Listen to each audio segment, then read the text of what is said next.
Al contrario de lo que ocurría con Tales, afortunadamente de Anaximandro conservamos varios textos originales, varios fragmentos auténticos extraídos de sus obras, aunque como veremos solamente conservamos 6 pequeñas frases y junto a ellas toda una larguísima lista de noticias que nos aclaran mucho más las ideas de este grandísimo pensador milesio que acabamos de estudiar en sus líneas generales. Así que fijaros, vamos al primer fragmento ante el que os aseguro que todo amante de la filosofía debería sentirse profundamente emocionado y conmovido porque es el fragmento original, el fragmento auténtico más antiguo que conservamos de la historia de la filosofía. Las primeras palabras, el primer texto filosófico que ha llegado hasta nosotros. Vamos a leer este primer fragmento, ya veréis que es bastante complicado de interpretar, pero poco a poco lo iremos entendiendo.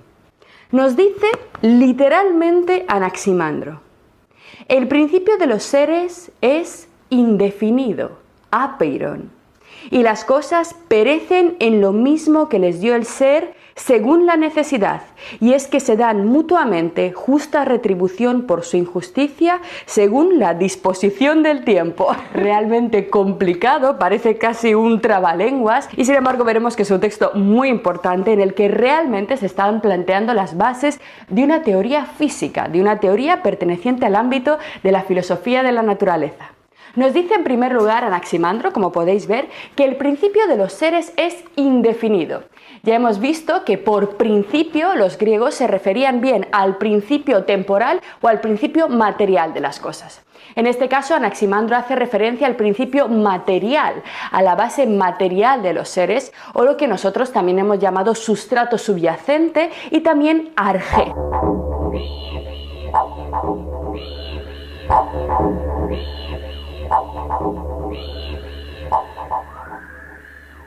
Y sigue. Y las cosas, todo lo que existe, todo lo que es, los individuos definidos como yo, como ese árbol, como una roca, las cosas perecen en lo mismo que les dio el ser según la necesidad. ¿Qué es lo que nos está diciendo aquí Anaximandro? Que las cosas mueren, como diría Aristóteles, se desmoronan, se destruyen, volviendo a lo mismo que les dio el ser, es decir, a un estado de nuevo indefinido, a ese estado magmático originario, convirtiéndose de nuevo en una especie de reservorio material para futuros seres definidos, para futuros seres individuales. Además, nos dice Anaximandro que este proceso se produce según la necesidad. Aquí aparece, como podéis ver, la introducción de otra de las ideas fundamentales de la física. Está aquí la noción de ley o de orden. El hecho de que las cosas, nos dice Anaximandro, perezcan en lo mismo que les dio el ser, es decir, el hecho de que los individuos determinados vuelvan a ese estado magmático originario, a ese estado apeiron, no es algo que ocurra por azar, a veces sí, a veces no es algo que ocurra de manera completamente caótica, sino que ocurre, según nos dice Anaximandro, por necesidad. Es decir, que la naturaleza tiene un conjunto de leyes que regulan de forma inexorable los procesos que en ella se dan. Esto significa algo extremadamente importante para la ciencia física y es que nos dice, según Anaximandro, que la naturaleza es algo regular, que siempre actúa de la misma manera y esto sin duda es una garantía para el futuro. Garantiza la posibilidad de que podamos seguir haciendo ciencia. Imaginaros que todos los procesos que ocurren en la naturaleza un día actuarán de una forma y otro día de una forma completamente diferente. Que yo cogiera una manzana, la dejara caer y un día esa manzana efectivamente cayera hacia abajo y al día siguiente empezara a flotar o empezar a hacer movimientos laterales. La regularidad, el hecho de que la naturaleza obre por necesidad, de forma legislada, es una de las ideas que introdujeron los presocráticos y sin duda una de las ideas más exitosas que arraigaron de forma más sólida en el pensamiento físico occidental. Cada región del mundo, como hemos visto, era un reino diferente, con reglas diferentes para el pensamiento protofilosófico. Que las cosas estuvieran hechas de lo mismo y reguladas por leyes inalterables no era algo que cupiera dentro de la mentalidad mitológica que constantemente hacía excepciones y que alteraba el orden cotidiano de las cosas. Si nosotros viviéramos en un mundo mitológico, sería absolutamente imposible hacer ciencia porque no podríamos predecir qué es lo que le pueden ocurrir a las manzanas mañana, pasado o dentro de 100 años. La homogeneización de la realidad es una tesis introducida en nuestra cultura por los presocráticos. Una idea correcta o incorrecta, pero pocas veces puesta en cuestión en la física occidental desde entonces. Y continúa diciéndonos Anaximandro en esta primera frase literal de la historia de la filosofía. Y es que se dan mutuamente justa retribución por su injusticia según la disposición del tiempo. Con este se dan se refiere Anaximandro aquí a los universos. Atentos. Ya os he dicho que según su teoría, según la distribución del tiempo, como él dice, va surgiendo un universo. Este universo existe durante un lapso de tiempo determinado, se corrompe y posteriormente da lugar a otro y después a otro y después a otro en un ciclo sucesivo de conflagraciones, tal y como las llama Anaximandro. Lo que dice aquí, por tanto, es que cada uno de los universos tiene una estructura, una proporción, una especie de composición diferente al siguiente y al anterior. Por ejemplo, en el universo n+1 habría una composición material con unas leyes y con una organización en el cual hay mucha agua y muy poco fuego. Nos dice Anaximandro que esto implica la existencia de una descompensación o desequilibrio entre los elementos que configuran este universo. Pues, ¿qué es lo que ocurre según nuestro filósofo? Que si en el universo n+1 hay una descompensación del agua respecto del fuego, habiendo mucha agua y poco fuego, en el siguiente universo que se forme, no sabemos por qué, no nos explica la razón de esto, habrá una especie de compensación, de recuperación, de reequilibrio de los elementos, de tal forma que habrá mucho más fuego y menos agua. De ahí que diga, literalmente, se dan mutuamente justa retribución por su injusticia. Esta injusticia sería el desequilibrio elemental que habría en cada universo, de tal forma que, dado que cada uno de ellos está desequilibrado, es necesario que se produzca otro y otro en el que los elementos y las leyes que los organizan se reconfiguren de formas diferentes. Pero ¿por qué habla Anaximandro de justicia? A nosotros el término justicia nos parece un término político, un término ético. Sin embargo, tenemos que entender que en la mentalidad griega justicia significa simple y llanamente equilibrio e injusticia significa desequilibrio. Así que si nosotros estamos en un discurso físico, lo que nos está diciendo Anaximandro es que se produce un desequilibrio del tipo de materia que predomina en cada uno de los universos sucesivos.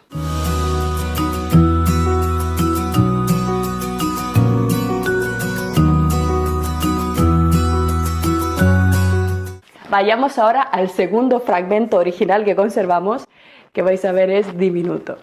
Dice el segundo fragmento: es eterno y nunca envejece. Y el tercero insiste en la misma idea: es inmortal e indestructible. Con estas dos frases, Anaximandro parece hacer referencia, según los especialistas, en primer lugar al apeiron. Al igual que ocurría con Tales, como hemos visto, el elemento que subyace a todo lo natural debe ser necesariamente eterno, porque la naturaleza ni ha comenzado ni tendrá un final. Pero no solo eso, sino que el apeiron no puede degradarse, no puede envejecer por efecto del tiempo, porque el tiempo, pensadlo bien, es infinito. De tal forma que si la materia que existe sufriera algún tipo de degradación por el tiempo, si perdiera cualidades, si perdiera su capacidad de enlazarse, en un tiempo infinito llegaría un momento en el cual ya no podría generar universos. De tal forma que, estando nosotros en un punto infinito de ese tiempo, necesariamente el apeiron no pierde cualidades con este paso de la eternidad, sino que las mantiene, ya que de lo contrario jamás nosotros podríamos llegar a existir. Es muy curioso porque la física actual comenzó postulando la eternidad de los elementos químicos hasta que poco a poco pudimos descubrir que no es así. Los elementos no son eternos, sino que efectivamente, según la disposición del tiempo, por el paso del tiempo, sufren degradaciones, sufren decaídas, de tal forma que nuestra teoría física contemporánea más aceptada nos dice que con el paso del tiempo el universo sí que se acabará degradando, de tal forma que los propios átomos perderán su capacidad de enlazarse y de generar un cosmos nuevo, ¿no? Pues frente a nuestra visión contemporánea, Anaximandro dice todo lo contrario. La materia tiene que ser necesariamente eterna para que podamos estar aquí y ahora hablando nosotros. De lo contrario, ya nos habríamos deshecho en la eternidad del tiempo. Vamos a nuestro cuarto fragmento, que quizá es uno de los mejores. Nos dice el cuarto fragmento conservado de Anaximandro: tubo de torbellino. Esto ya ya es todavía más raro. Fijaros, la frase tubo de torbellino, que puede parecer muy graciosa y completamente incoherente a primera vista, es sin embargo una frase muy importante porque constituye el primer intento de la historia de la filosofía que nosotros hemos conservado de explicar el proceso, atentos, de formación del cosmos. Recordemos, Tales decía: el agua se transforma en todas las cosas, pero en ningún momento nos aclaraba cómo se producía este proceso de transformación. No nos explicaba claramente mediante qué tipo de mecanismos el agua era capaz de transformarse de pronto en hierro, piedra, carne o aire. Anaximandro, sin embargo, se da cuenta de esta falta, de esta ausencia, y entiende que es necesario apartar algún tipo de explicación válida de este proceso de transformación elemental. Así, lo que nos va a decir es que el apeirón se transforma en los infinitos tipos de materia que vemos a nuestro alrededor mediante un movimiento espiral de separación y decantación mecánica por el cual se van decantando los elementos. Fijaros, este tubo de torbellino sería una especie de movimiento innato que tiene el apeirón, esta materia indeterminada, y simplemente por agitación mecánica saldrían de alguna forma disparados los elementos decantados ya para formar universos. Lo vamos a ver con mucho más detalle cuando leamos los textos, pero es importante que veáis que hay ya una explicación, que es lo importante, del proceso de creación elemental. Vamos ya a nuestro quinto fragmento original, que nos dice: semejante a una columna de piedra es la Tierra. Efectivamente, lo que vemos aquí es una pequeñísima evolución respecto a Tales. Recordamos que Tales nos había dicho que la Tierra era como una hoja, como un fino disco plano, y según Anaximandro, en cambio, la Tierra es más bien, fijaros, como una columna muy pequeña, muy achatada, en la cual nosotros vivimos en la parte superior, los griegos del Ática viven en la parte superior, y según Anaximandro, en la parte inferior también hay gente viviendo por el otro lado.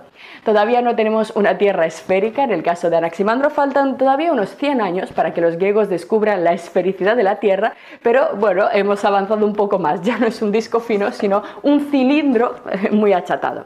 Y finalmente, el último texto nos dice lo siguiente: que lo abarca todo y lo gobierna todo. De nuevo aparece aquí la idea de que hay un sustrato material común a todo y de que de este sustrato emana una legalidad, un orden que gobierna a todo lo que existe. Fijaros, que lo abarca todo y que lo gobierna todo. Detrás de lo que creemos diferente hay una única realidad, este magma de fondo que él llama apeirón. Esta idea, que inicialmente nació en el seno de la física y que a primera vista parece inofensiva, una tontería casi irrelevante, fue sin embargo políticamente muy problemática, porque postulaba, atentos, la ausencia de jerarquías. Porque si lo pensamos bien, si todo está hecho de apeirón, todos estamos hechos de lo mismo. No solamente las piedras y las estrellas, sino también el rey está hecho de lo mismo que el esclavo. Pero fijaros qué revolucionario, porque lo vamos a leer enseguida, y es que Anaximandro va más allá. Y según su teoría, entre las cosas que existen, que el apeirón ha determinado en este tubo de torbellino que lo genera todo, entre las cosas también están los dioses. De tal forma que un árbol, un ser humano, un rey, un esclavo y un dios también están hechos de lo mismo. El apeirón es el fondo material y los dioses, por tanto, si están hechos de apeirón, también están hechos de materia, son dioses materiales. De hecho, para los griegos lo son, viven en el monte Olimpo, en una montaña. Fijaros, por tanto, lo que introduce Anaximandro es la idea de que, al menos desde el punto de vista físico, las jerarquías ya no son justificables, ni siquiera la diferencia entre hombres y dioses. La idea de las jerarquías, que mantenía y sostenía la mentalidad antigua, comenzaba a tambalearse en Grecia, y esta es otra de las razones que nos explican su caminar hacia modelos democráticos, hacia modelos críticos a la idea del libre pensamiento. Curiosamente, y esto es algo que tenéis que recordar siempre, estas ideas tan revolucionarias fueron introducidas en Occidente no de la mano de pensadores políticos, no de la mano de pensadores que reflexionaran sobre cuestiones ético-políticas, sino de la mano de pensadores físicos, de filósofos de la naturaleza, que cambiaron de raíz la mentalidad. Y algo exactamente igual ocurrirá en el Renacimiento, con la gran revolución de la ciencia, protagonizada por Copérnico, Copérnico, Kepler y Galileo. Dará la vuelta a la tortilla desde el punto de vista físico y esta especie de revolución física calará en todo el pensamiento, inundando y afectando también a las ideas políticas. Anaximandro todavía no hablará de política, pero muy pronto presocráticos posteriores lo harán, tomando todas estas ideas que vemos y generando una revolución en el pensamiento griego. Hasta aquí, sin embargo, nuestros fragmentos. Ya hemos leído absolutamente todo lo que se conserva de Anaximandro, así que ya podéis decir con orgullo que habéis leído la obra completa de un filósofo presocrático, la obra original completa, porque de tales solo teníamos noticias, así que enhorabuena. Fijaros, en unos pocos minutos ya conocéis íntegramente todos los textos de un autor. Pasemos por tanto ahora a la lectura de las noticias, de las referencias sobre Anaximandro que encontramos en los textos de los dosógrafos y comentaristas posteriores, que son muy ricas, muy interesantes y que amplían muchísimo nuestro conocimiento de este pensador. Lo que acabas de ver es solo un pequeño fragmento de nuestro curso. Si quieres disfrutarlo en su totalidad y descubrir muchos otros cursos, también de historia de la ciencia y de historia del arte, visita nuestra web anaminecam.com. Y recuerda, este proyecto solo es posible gracias a nuestro programa de microfinanciación. Si quieres apoyarnos, conviértete en uno de nuestros micromecenas en Patreon. Desde solo €1 al mes nos ayudarás activamente a seguir difundiendo la cultura. Gracias.